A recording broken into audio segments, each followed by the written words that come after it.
Ayer nos quedamos con alteraciones en la inspección del cuello y pues en definitiva, siendo el cuello un segmento corporal muy pequeño, eso no lo exime de que sea un punto de observación muy importante por tantas patologías que se pueden mostrar ahí. La última que vimos ayer fue esta de la tortícolis congénita, que es un acortamiento anómalo del esternocleidomastoideo que produce una desviación del cuello y una limitación del movimiento.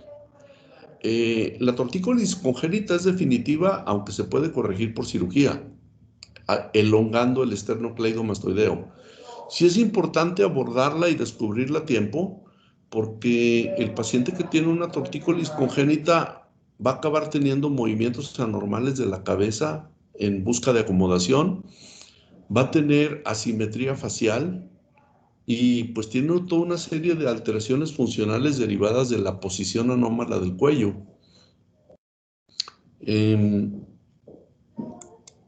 Aquí hay otros ejemplos. Ahorita pues era el bebé con una tortícolis congénita. Esta una jovencita con tortícolis congénita, que si se fijan, ahí está puesto un goniómetro en el cual se ve la alteración en la altura de los hombros, en la parte acortada del cuello, ¿sí? Y que finalmente puede provocar en la paciente modificaciones de la estructura facial. Aquí está otro caso de tortícolis, pero en este caso es una tortícolis transitoria en el adulto. Eso también se puede presentar como un problema de tipo postural o tensional. Y aquí están unos tips. El paciente con tortícolis experimenta dolor cervical, lógico, en el sitio de contractura del músculo. Hay movimientos oscilatorios o rítmicos de la cabeza en forma involuntaria, sobre todo cuando la tortícolis se hace muy prolongada. En ese 75% de los casos, el esternocleidomastoideo que más se afecta es el derecho, ¿sí? En este caso, pues se acaba teniendo una inclinación de la cabeza hacia ese lado y si no se corrige a tiempo puede producir alteraciones de asimetría facial. Y muchos de los niños que nacen con tortícolis congénita, como aquí está consignado, tienen también luxación congénita de la cadera, que si no se detecta a tiempo, que eso es parte de la revisión que se hace al niño al nacimiento en la sala de expulsión, si no se detecta a tiempo puede producir problemas irreversibles en la marcha, cuando es algo que se puede corregir con una serie de inmovilizaciones y yesos especiales. Fíjense hasta dónde llega pues la responsabilidad de la acción médica, ¿no? Hasta el punto de poder efectuar un diagnóstico temprano y de alguna manera influir en la evolución de un paciente. Mm.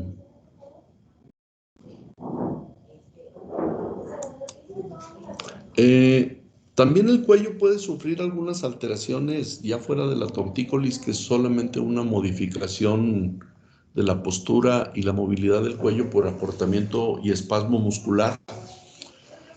Hay deformidades que pueden ser benignas o malignas. Algunas de ellas son de tipo inflamatorio o traumático. La más común es la adenopatía reactiva. Muchos niños o jovencitos consultan porque se notan ganglios en el cuello. Y resulta que esos ganglios son fruto de infecciones orales, generalmente, a nivel de dientes o garganta, que van a provocar diferentes drenajes hacia los ganglios cervicales, dependiendo del sitio afectado, y los preauriculares, a los submentonianos, a los ganglios superficiales del triángulo anterior del cuello. Y de esta manera, el paciente puede tener una serie de ganglios que persisten por semanas o meses. Y consulta, porque todas las mamás o los papás, lógicamente, y hasta algunos médicos, tenemos dudas cuando se presenta uno o más ganglios en el cuello, que no vaya a ser una enfermedad linfoproliferativa, como el linfoma, por ejemplo. Porque a edad temprana, niños o adolescentes, pues difícilmente vamos a pensar en ganglios metastásicos. Aparte, no es el sitio común de aparición de los ganglios. Ahorita lo vamos a ver. La obstrucción de los conductos excretores, sobre todo en las glándulas salivales, puede hacer que se fabriquen algunos procesos temporales como crecimiento de las glándulas salivales, que se llama cialoadenitis, dependiendo si es la sublingual o la submaxilar, ¿sí? O la parótida incluso, aunque estamos hablando del cuello. Y esta parte del piso de la boca pues se relaciona íntimamente con la porción superior del cuello y va a producir una deformidad. Existen también, la que ya dijimos, la muy mencionada enfermedad del beso, que generalmente es subdiagnosticada, la mononucleosis infecciosa, y algunas enfermedades crónicas de tipo micótico o bacteriano que pueden provocar la aparición de lesiones granulomatosas en el cuello que acaban fistulizándose, dando salida hacia el exterior al fistulizarse a productos del ganglio infectado. Una que no es tan común, pero que es muy fácil de diagnosticar, es la tuberculosis ganglionar, que también la van a encontrar en la literatura con otro término que se llama escrófula, ¿sí?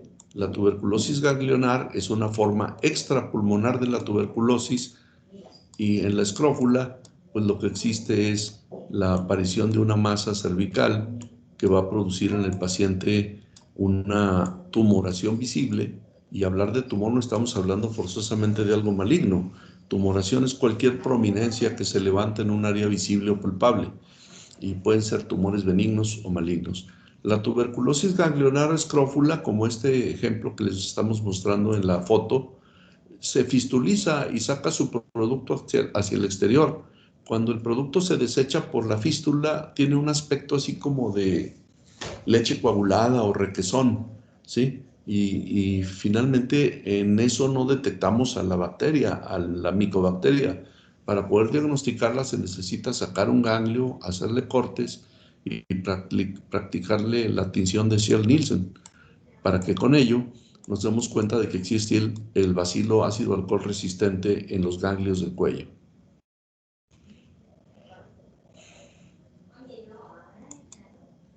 Esta es una foto de una adenitis reactiva. Vean cómo el ganglio puede alcanzar grandes dimensiones. Sin embargo, no hay alteraciones en la biometría hemática. Si le practicamos un examen de sangre al pacientito va a estar bien. No hay modificaciones del apetito, no aparece fiebre como dato indirecto de una neoplasia. Los ganglios no experimentan crecimiento en semanas o meses. Una vez que se detectan, ahí están simplemente, pero ya. Sin embargo, a ver, cualquiera de ustedes se quedaría quieto y tranquilo después de ver una masa de estas dimensiones en una persona. A veces los ganglios son pequeñísimos y son apenas unas bolitas que el paciente se detecta cuando se asea o se baña y, ah, caray, me toco bolitas en el cuello o en la zona retroauricular, y a veces pueden ser fruto de infecciones orales, de infecciones de la piel, infecciones faringias que provocaron un freno a nivel de los filtros linfoideos, que son los ganglios linfáticos, y que provocó crecimientos ganglionares más allá de lo normal. Los ganglios normalmente miden 0.5 milímetros o medio centímetro, 0.5 centímetros, ¿sí? Y un ganglio palpado incluso con la piel y el tejido subcutáneo que tiene encima. Pero cuando un ganglio ya tiene centímetros de longitud, y mide hasta 2 centímetros, por ejemplo, pues entonces ya son 20 milímetros. El paciente lógicamente se inquieta al palparse un ganglio indoloro en una zona específica del cuello. Cuando se sientan muy presionados y la familia dude sobre que ustedes estén menospreciando un diagnóstico de esta clase, que remite con antiinflamatorios en términos de semanas, pues mejor quítenle el ganglio al paciente, ¿verdad? Mándenlo a analizar y casi siempre lo que van a encontrar como diagnóstico es esto, que es algo totalmente benigno y transitorio. Pero a veces, pues vale la pena dejar satisfecho a medio mundo con una biopsia que pues, nos va a dar este diagnóstico y hasta ese punto pues el paciente nunca tuvo una enfermedad grave, pero sí alarmante por su aspecto. Otro tipo de problemas, aunque ya lo habíamos visto acá en la escrófula, es que a veces el ganglio se puede abscedar, y abscedar es por colonización bacteriana añadida, y entonces se pueden producir abscesos que tienen cambios inflamatorios visibles, como aquí que vemos una zona muy roja de la piel, un aumento de volumen de la piel del cuello y la salida de secreción purulenta por expresión después de que se abre espontáneamente o de que se le hace una incisión a nivel de la bola o masa que se observa y se le da salida al pus. Las localizaciones pueden ser múltiples y algunas fuera del cuello, como un retrofaringio, un parafaringio, un periamigdalino, como ya les mostré antes en una foto antes, ayer o antier, un submandibular, un submentoniano y la angina de Ludwig. Estas últimas tres sí tienen repercusión porque su expresión o aspecto se va hacia los tejidos del cuello y ahí sí va a producir una deformidad manifiesta. Estas otras de arriba generalmente son interior de la boca y de la faringe y por lo tanto no se expresan tanto en el cuello.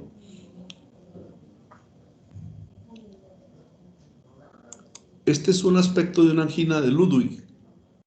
La angina de Ludwig, como ustedes pueden ver, es una, no sé si se alcanza a ver, ahí está la I, ese es el nombre, angina de Ludwig, es un absceso submandibular que se va acompañado de cambios de tipo inflamatorio. Los datos de la inflamación son rubor, calor, tumor, ¿sí? Y en este caso, pues esa tumoración benigna por presencia de un agente infeccioso generalmente tiene mucho que ver con caries dental grave, ¿sí? Que luego va a dar drenaje hacia los ganglios linfáticos y hacia las glándulas accesorias y de alguna manera va a producir este tipo de efecto.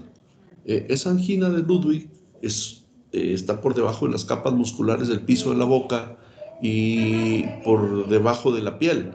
Se puede extender hacia el cuello y puede provocar, si la dejamos crecer por no dar un tratamiento oportuno, obstrucción de las vías de tránsito en el cuello, que vienen siendo la laringe y la tráquea, bueno, sobre todo la laringe a esta altura, o el esófago más atrás. Ese es más difícil que se obstruya, pero porque es por su localización anatómica, pero es otro punto que puede mostrar cambios obstructivos, como aquí se ve. Si una angina de Ludwig crece y tiene crecimientos expansivos por debajo de la lengua, hacia la raíz de la lengua, y puede comprimir la zona de la epiglotis, que está aquí, ¿sí? Y al comprimir la zona de la epiglotis puede provocar trastornos o dificultad para la ventilación pulmonar. ¿Hasta aquí alguna duda?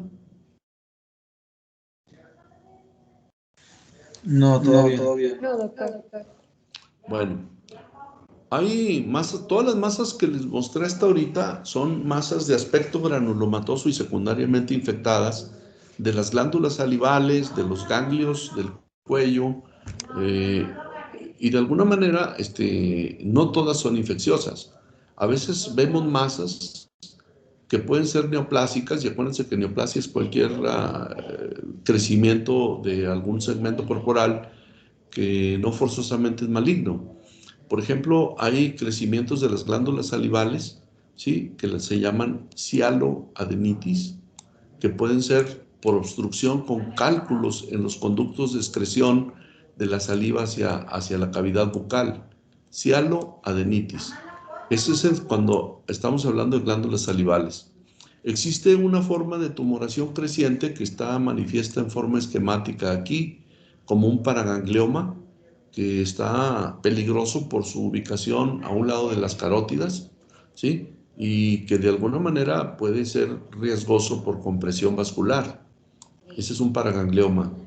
O también existen adenomas. Esta, por ejemplo, es de las glándulas salivales y es un crecimiento inflamatorio que secundariamente se puede infectar por obstrucción de los conductos de drenaje de la glándula hacia la cavidad oral, ¿sí? Entonces, esos, dependiendo del pH y de la calidad del agua que se ingiere, se pueden formar piedritas pequeñas, milimétricas, en la zona de tránsito de los conductos de excreción de la saliva, y eso va a provocar estos crecimientos anómalos a esta altura.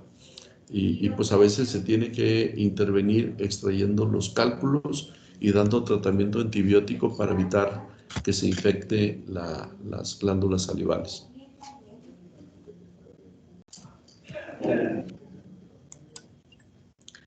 Hay otro tipo de lesiones como por ejemplo, esto es en el cuello de una persona y este tiene un aspecto que se puede considerar el de un nevo. Nevo se habla, vulgarmente son los lunares. Un nevo sin vello es un nevo más peligroso. Hay nevos que tienen pelito que sobresale y esos aparentemente por evolución no tienen tendencia a considerarse malignizantes o premalignos. Pero siempre que vean una lesión de esta clase que va modificándose en su aspecto, que va cambiando de coloración y se vuelve más oscura, que aumenta su tamaño y que se vuelve de bordes francamente irregulares, ¿sí? Aguas, ¿para qué se arriesgan? Mejor que se la quiten al paciente. Hay una cruzada que hacen aquí los dermatólogos de la laguna cuando estamos en una zona de alta exposición solar, donde más de 300 días al año tenemos sol en esta región, y se ha visto que el sol y la radiación ultravioleta puede ser un inductor de tumoraciones de la piel, de cáncer de la piel. Y cuando ven lesiones de esta clase, pues el principal consejo que se le da al paciente es que se la quite, ¿no? Aunque haya lunares que a veces inspiran hasta canciones, ¿verdad? Como, de alguna manera los lunares no siempre son consideradas lesiones favorables. Esto lo van a ver con mucha frecuencia, se llaman fibromas, la gente les llama comúnmente verrugas si no lo son. Los fibromas tienen un aspecto perlado, tienen un pedículo, que es esa partecita más fina con la cual está unido a la piel, no sé si la alcancen a distinguir, y luego ya tiene la bolita esta que es el fibroma, ¿sí? Y generalmente pues son crecimientos benignos en la superficie de la piel que se hacen evidentes generalmente en edad adulta, adulto mayor, con más ganas, ¿no? Hay gentes que son muy propensas a formarlos. No podemos decir que sean verrugas. Las verrugas todas son de origen viral. Esto no son procesos degenerativos que se hacen en la superficie de la piel.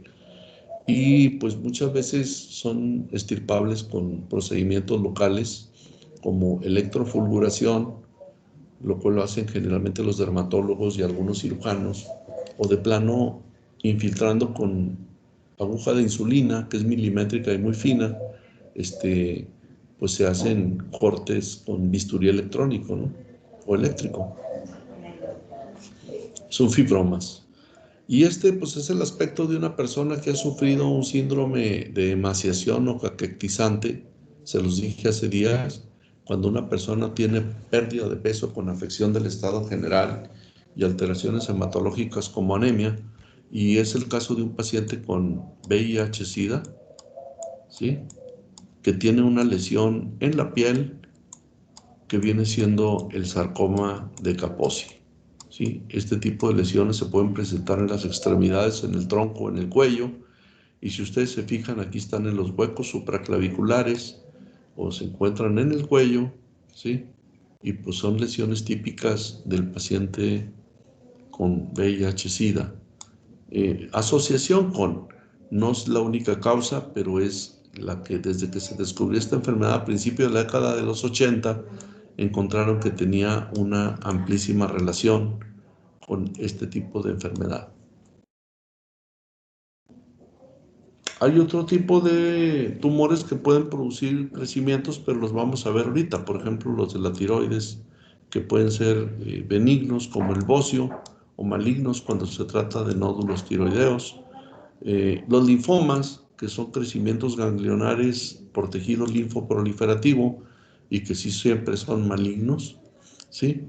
Y también pues, existe cáncer de las glándulas salivales. No crean que todo es como la cialoadenitis. Si existe deterioro del estado físico general, adelgazamiento, anemia, crecimiento tumoral expansivo, etcétera, pues es más fácil pensar en la probabilidad de que eso ya no sea tan benigno, ¿sí? Hasta aquí alguna pregunta, porque vamos a pasar por unas 2 o 3 diapositivas a lo que es el examen por, por inspección y palpación de la movilidad del cuello. Yo sí tengo una duda. Dime. Las adenopatías reactivas, o sea, se quitan cuando, o sea, tratando lo que las causa, ¿no? Nada más, o sea, no se hace nada con ellas. Sí, generalmente das tratamiento con antiinflamatorios y te esperas por observación al paciente, pues no sé, citarlo cada 2 semanas, cada 4 semanas y checar que no sean varios ganglios, sino que se mantengan aislados y no formen conglomerados y que lógicamente el paciente no tenga ataque del estado general, fiebre de tipo inexplicable. ¿Se acuerdan del tema de fiebre de origen oscuro? Que algunas causas eran las neoplasias o las enfermedades autoinmunes. Y generalmente vas a concluir que es una adenopatía reactiva. Decía yo ahorita que cuando tengas la presión familiar de que, oiga, pero y a lo mejor usted está siendo muy pasivo y se le está pasando un tumor o un linfoma de los niños, que generalmente si es una edad pediátrica donde puede aparecer el linfoma, no nada más en los adultos. Y pues bueno, cuando sientas una presión familiar importante o veas que el paciente se siente que se está deteriorando o se van sumando varios ganglios que se juntan y forman un conglomerado, pues mejor extirparlo y mandarlo a análisis. Pero en general, al paso de varias semanas, los ganglios van disminuyendo de tamaño y desapareciendo. ¿Sí? Sí, gracias. Bueno, siempre les marqué que el músculo esternocleidomastoideo es el eje que permite una subdivisión grande del cuello en un triángulo anterior y en un triángulo posterior, así a grandes rasgos. Que lógicamente el cuello es un sitio de paso para estructuras aéreas como la laringe y la tráquea, o para estructuras de paso hacia el aparato digestivo a través de la orofaringe y su conexión con el esófago. La zona de ubicación de una glándula como la tiroides, ¿sí? No confundirla con el cartílago tiroides, que es distinto.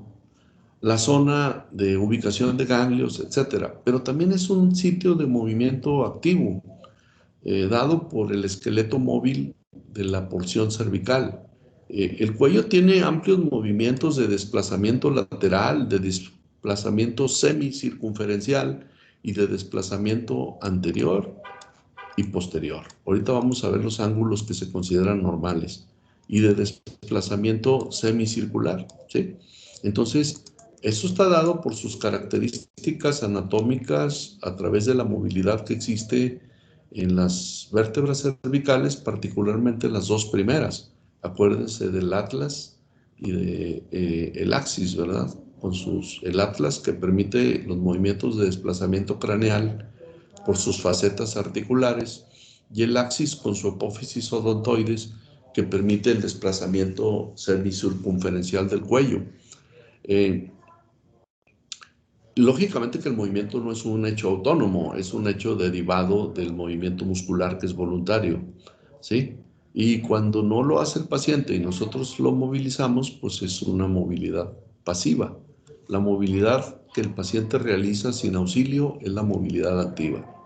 Entonces, pues aquí están las vías de paso, en este caso la laringe, el cartílago tiroides, ¿sí? Que es bueno, ustedes lo conocen anatómicamente, pues tienen más frescos los conocimientos anatómicos que yo, ¿sí? El hueso yoides, que es el único hueso flotante que tenemos aquí, que está soportado por las capas musculares. Y finalmente, pues esa es la importancia de este segmento anatómico en cuanto al movimiento. Aquí está la amplitud de los movimientos del cuello que se van a explorar. En la TROPE2 se ve el sistema musculoesquelético y ahí se repasan muchas cosas. Si regresamos un poquitito a la diapositiva previa, nos damos cuenta de que existe en la salida de los agujeros de conjunción de las vértebras cervicales, salida y entrada de una raíz nerviosa que tiene de salida como eferencia función motora, de entrada función sensorial a través de nervios periféricos sensitivos.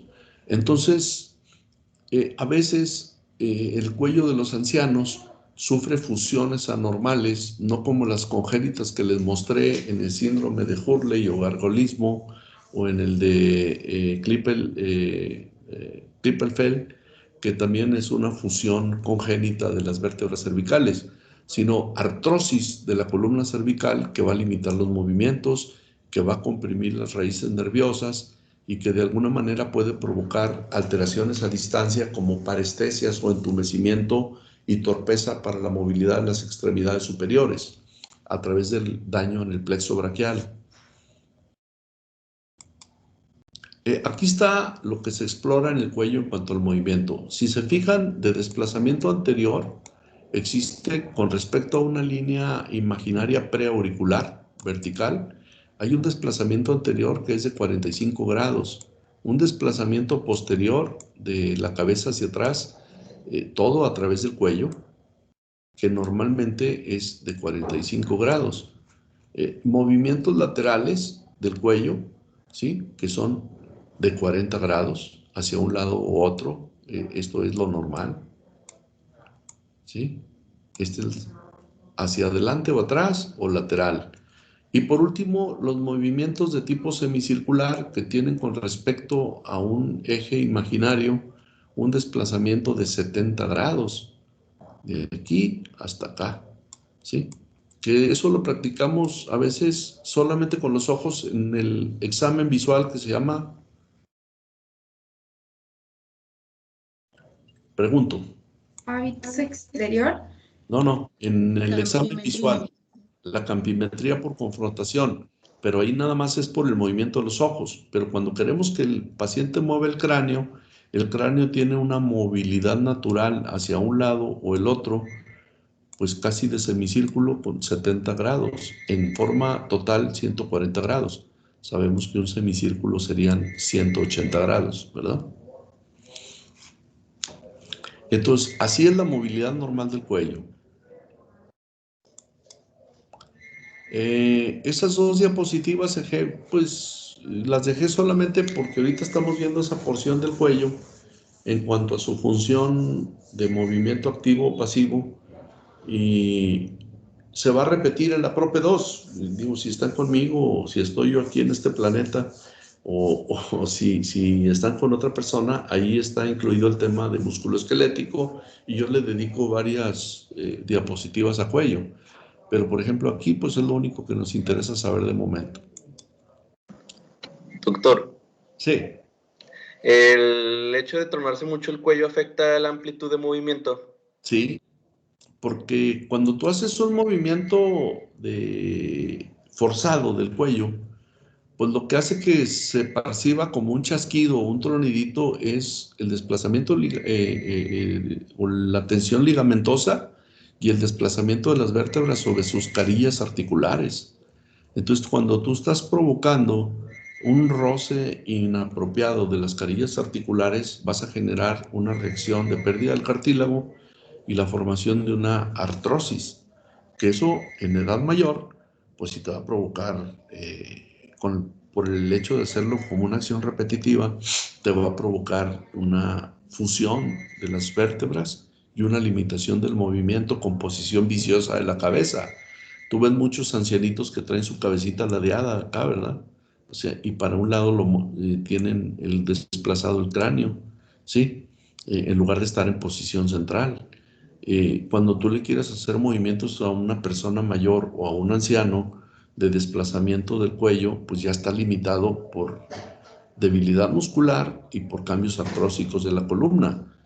Lo que nosotros hacemos indebidamente al hacer movimientos para acomodación del cuello y para quitarle tensión a los músculos, pues es inapropiado, ¿no? Es indebido, es una exposición innecesaria a cambios degenerativos de las carillas articulares de las vértebras cervicales.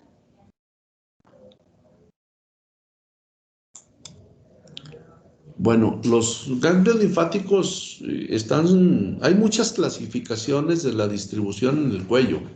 Esta diapositiva muy cargada, pues nomás les habla de los principales grupos ganglionares. Habla de los yugulares anteriores o cervicales, cervicales posteriores, de los submentonianos, de los submaxilares, de los occipitales, de los mastoideos. Aquí no están mencionados, por ejemplo, los preauriculares. Esta es una forma de clasificación para que se den cuenta no solamente de los grupos clasificados de ganglios en el cuello, sino de todos los órganos que cuando se lesionan, se inflaman, se infectan, se traumatizan por mordedura o por lo que sea, van a provocar una reacción que se frena en estos ganglios. Por ejemplo, la lengua, las amígdalas, el pabellón auricular, la laringe, la faringe, esófago cervical y la tiroides, cuando se afectan, van a provocar lesión inflamatoria secundaria a nivel de los ganglios yugulares o cervicales anteriores. Las lesiones en el cuero cabelludo, como los foliculitis, pus en el cuero cabelludo, por rascado, enfermedades de la parte alta de los miembros superiores o la región pectoral, pues van a dar reacción de drenaje hacia los ganglios cervicales posteriores, ¿sí? Fíjense que desde tan lejos llegan cambios de tipo inflamatorio infeccioso hacia los ganglios del cuello. Las lesiones en el piso de la boca, labio inferior y encías a los ganglios submentonianos. Las lesiones de las fauces, o sea, estamos hablando de el istmo de las fauces en el interior de la boca, del borde anterior de la lengua, del labio superior, las encías, la nariz o las mejillas, van a drenar hacia los ganglios submaxilares. O sea, ¿qué objetivo tiene esto? ¿Sí? Pues el objetivo básico es que cuando ustedes detecten ganglios, pregunten o busquen en el paciente por exploración cuáles son los órganos que están relacionados con los grupos ganglionares que detectan por palpación o que el paciente les dice que se acaba de sentir. Hago especial énfasis en los ganglios de los huecos supraclaviculares. Si un sujeto en el cuello y las clavículas, ¿sí?, en esta zona del cuello, que es el hueco supraclavicular, se detecta un crecimiento ganglionar de aumento progresivo en esta zona. En el lado izquierdo es muy importante, ese es el denominado ganglio de Virchow, que está íntimamente asociado como un ganglio metastásico de tumores que vienen del esófago, del estómago o del pulmón, ¿sí? Otros más raros que pueden provocar crecimiento de este ganglio, que es el único que tiene un nombre de persona, son linfomas y tumores de la mama, ¿sí? También existen algunas enfermedades neoplásicas que drenan hacia los ganglios del hueco supraclavicular derecho. Son más raras, ¿sí?, pero también ocurren, como hepatomas, ¿sí?, o algunos tumores colónicos. Pero si se fijan aquí, prácticamente los ganglios de Virchow están sumamente relacionados con tumores malignos del aparato digestivo como el esófago y el estómago, ¿sí?, el cáncer de estómago o el cáncer esofágico inferior.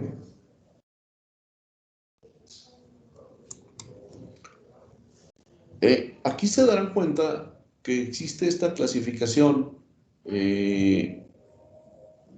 las edades en las que es más fácil palpar los ganglios, y por eso esto corresponde a una actualización en pediatría, son las edades pediátricas, la edad juvenil, sobre todo en pacientes de complexión normal o delgados. Es en quien más fácilmente se puede tocar los ganglios normales, los que existen por su complexión, más superficiales en las personas de esa complexión delgada o normal. Aquí se habla de ganglios, mire, aquí están mostrados preauriculares, que son estos. Los ganglios parotídeos, que también son vecinos al preauricular. Los ganglios tonsilares, que esto tonsilus es lengua. Los ganglios submentonianos. Los ganglios submandibulares. Los ganglios supraclaviculares. Los cervicales posteriores, tomando en cuenta el esternocleidomastoideo y el triángulo posterior o anterior, ¿sí? Los ganglios occipitales, los auriculares posteriores o mastoideos, la cadena cervical profunda, que generalmente no es palpable porque está protegida o disfrazada por el grosor del esternocleidomastoideo. Entonces, nosotros debemos técnicamente, cuando detectamos ganglios en el cuello, decir a qué cadena ganglionar corresponde.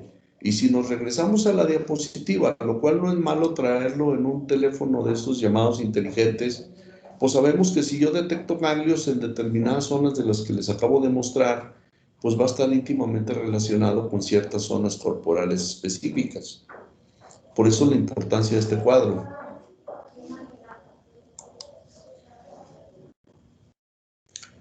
Cuando se describe un ganglio tenemos que hablar de su localización, basados en esta clasificación, que es la más recomendable por completa. Su tamaño, ¿cuál es el tamaño que yo le calculo a un ganglio? Si es uno o son muchos, o sea, si es un ganglio aislado o es un conglomerado ganglionar. Si duele o no duele, eso es importante. Los ganglios generalmente neoplásicos malignos no duelen. Los ganglios inflamados o por infección sí duelen, están inflamados. La consistencia y la fijación. La consistencia es blando, es aulado, ¿sí?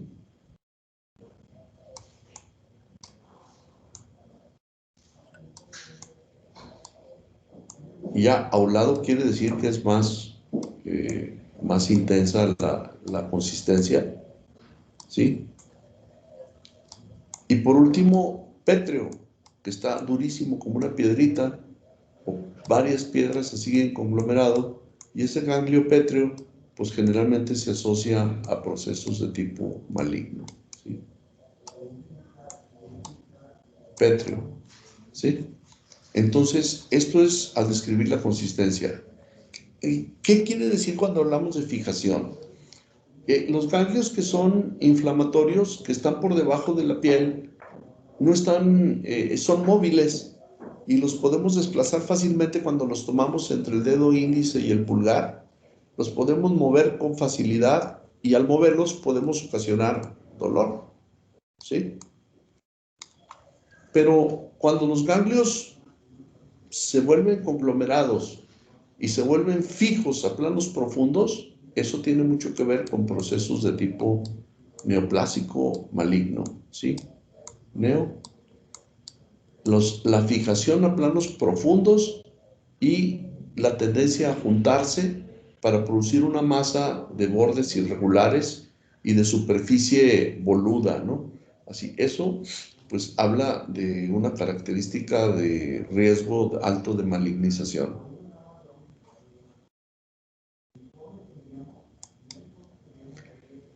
Este cuadro lo puse a propósito porque si se fijan, 1, 2, 3, 4, 5, bueno, este no, 5 con el supraclavicular, 6, y esto, 7 grupos ganglionares de 10 grupos que se mencionan aquí.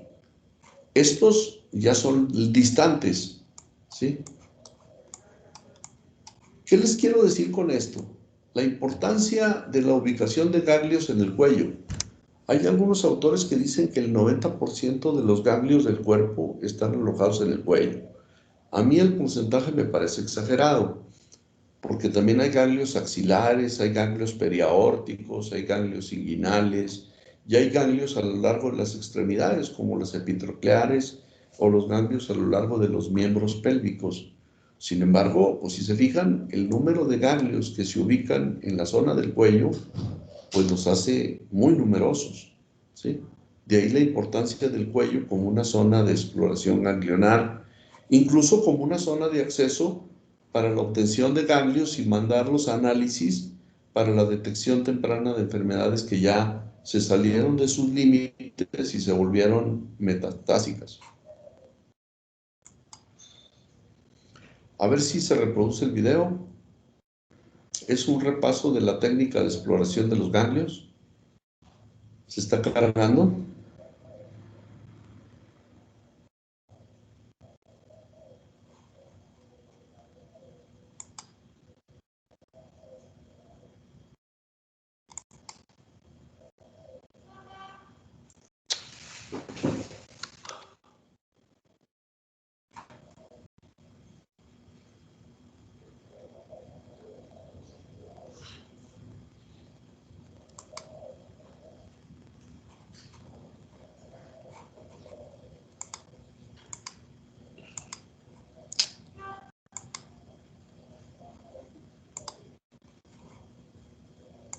Va.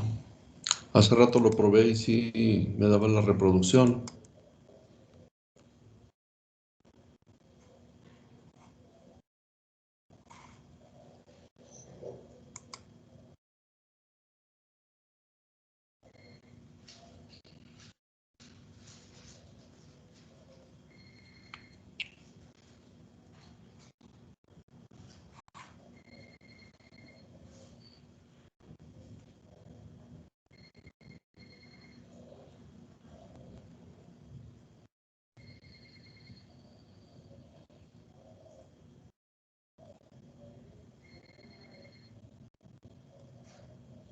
momento vamos a explorar los ganglios. Le vamos a pedir al paciente que se ponga de esta manera para poderlos identificar y saber dónde están localizados. Vamos a comenzar por el preauricular que se encuentra enfrente del lobulillo.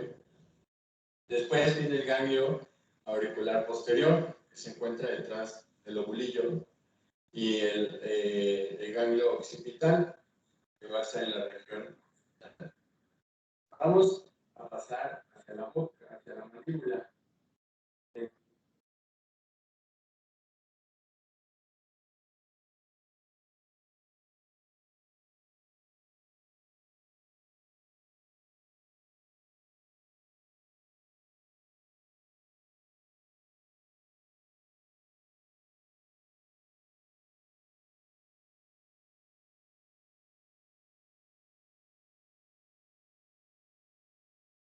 Bueno, si se fijan, prácticamente ahí nos dijeron los grupos ganglionares, faltaron algunos, por ejemplo, el parotidio, el cervical anterior superficial y profundo. Bueno, sí mencionó el que estaba protegido o enmascarado por el esternocleidomastoideo. A grandes rasgos nos dijo todos los grupos ganglionares que se deben buscar intencionadamente en el cuello, y si el paciente nos refiere que tiene una masa ganglionar en determinada zona, pues nosotros debemos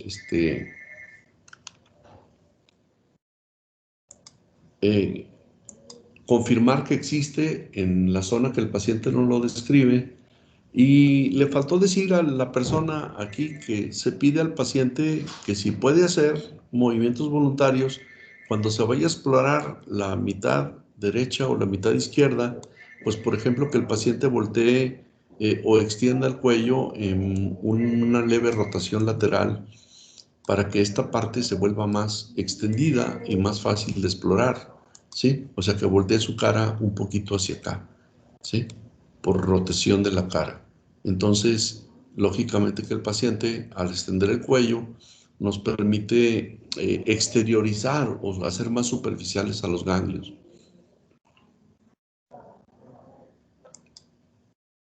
Bueno, aquí le vamos a detener el día de hoy. Ya nomás nos falta el examen de las estructuras vasculares, arterias, venas y de la glándula tiroides para completar lo que es la exploración del cuello. ¿Alguna pregunta, duda antes de desconectarnos? Yo sí tengo algo, doctor. Sí, yo también. Sí. Cuando están, bueno, o sea, si una persona no tiene ganglios inflamados ni nada, no se pueden palpar, o sea, no son palpables. Sí.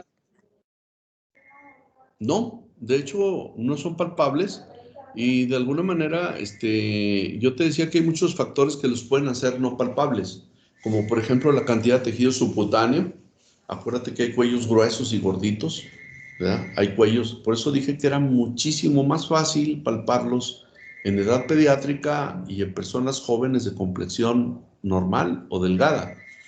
Conforme vamos ganando años y vamos ganando también grasita en la zona del cuello, pues se nos va volviendo más difícil la exploración de los ganglios y solamente se hacen evidentes cuando son posteriores a alguna patología infecciosa o inflamatoria de la boca, de la garganta, del oído, del cuero cabelludo. Entonces sí crecen y se hacen más evidentes.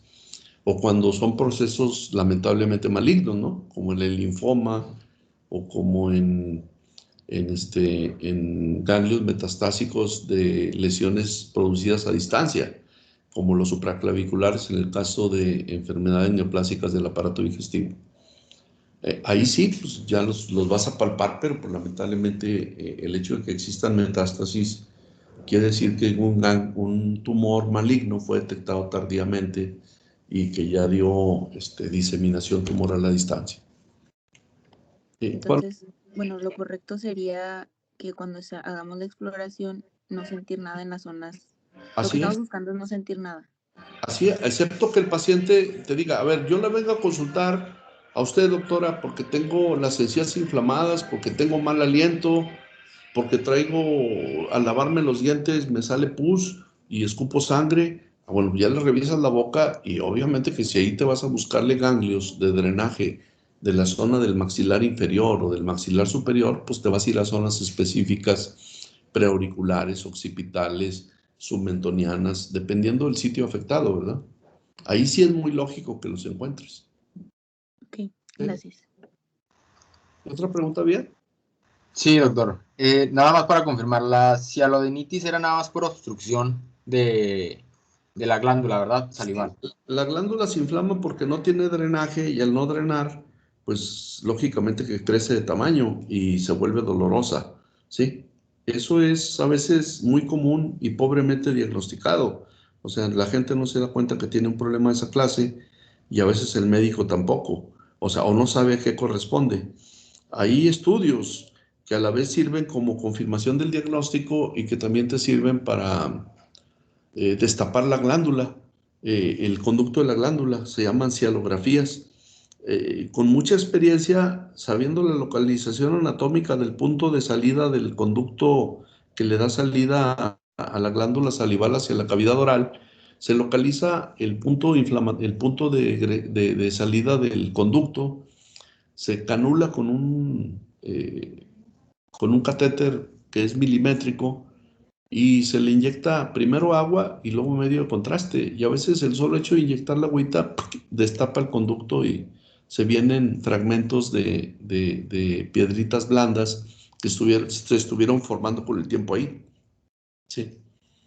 Ok, doctor. Los adenomas es solo un tumor, ¿verdad? Puede ser benigno o maligno. Así es. Sí. Adenoma es simplemente adenos es glándula, es un crecimiento de una glándula, ¿sí? Y una glándula puede ser un crecimiento benigno o puede ser un crecimiento maligno.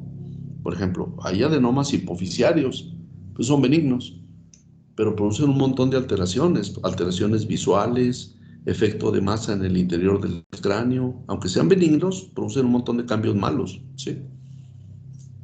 Doctor, y por ejemplo, si hay como recurrencia como inflamación de ganglios dolorosos, o sea, por alguna infección, Sí.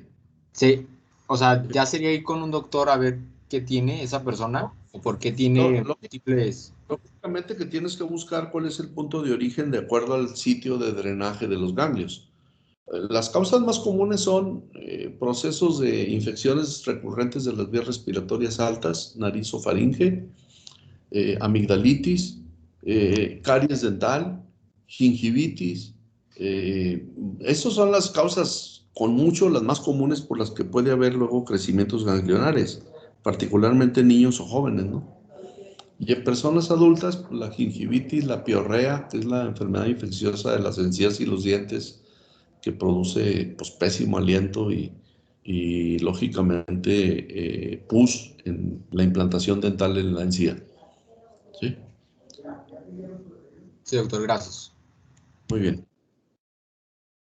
Por favor, métanse en sus páginas, en sus correos universitarios, para que vean la instrucción del voto, ejerzan su derecho al voto. Si no están de acuerdo, igual también lo pueden poner ahí. Siempre te ponen, cuando es un candidato único, dos opciones. Voto a favor, ¿sí? El cual exhorto que se haga a favor. Y voto en contra, voto no en contra, sino nuevas elecciones, ¿no? Que siempre que es candidato único, eso se hace. Ustedes ejerzan su derecho al voto y pues ojalá que lo razonen, ¿sí? Bueno, pues si no hay otra cosa, mañana nos reunimos en esta vía, ¿sí? Nada más déjenme ver si puedo hacer la descarga de la asistencia.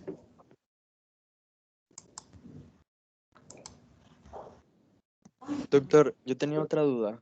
Dime. Es que, por ejemplo, yo siempre he tenido un ganglio retroauricular que se me marca desde chiquito, Ujú. pero no es, o sea, está duro, pero nunca me ha dolido ni nada. Y Ni ha, desde que, ¿cómo? ni ha crecido. No, ni ha crecido. Y cuando fui al doctor me dijeron que era por una infección que hizo que se quedara así. Entonces nada más Así- tenía esa duda. Eso se llama adenitis folicular reactiva, ¿sí? Y eso, pues, te digo, cuando acabas tú quitándolo es más para tranquilidad del propio paciente o la familia, ¿sí? Que dices, bueno, mire, está bien que se lo quiten, o sea, pero si esto tiene semanas, meses o años, no ha crecido, no duele, no se ha juntado con otros ganglios, no se ha fijado a planos profundos, yo lo puedo mover con desplazamiento de los dedos, pues lógicamente que no tiene características de malignidad, pero pues a veces podemos incurrir en errores. Cuando una familia te pida que se profundice en estudios, pues al fin y al cabo a ellos les va a costar, ¿no? Y aparte, pues también a todo el mundo nos deja más tranquilos el que se extraiga el ganglio y te quedes ya con la certeza que te van a reportar el patólogo adenitis reactiva, ¿sí? Y ya está aquí. Ahora sí que muerto el perro, se acabó la rabia, ¿verdad? Te sacan el ganglio y ya nunca vuelve a haber problema. Sí, Ok. de que se te Sí. pueden formar más ganglios por otro proceso infeccioso repetitivo, pues sí, sí se pueden formar más. ¿Eh? Bueno, Ok. pues nos conectamos mañana, ¿sí? Sí, doctor, gracias. Doctor, gracias. Adiós. Gracias.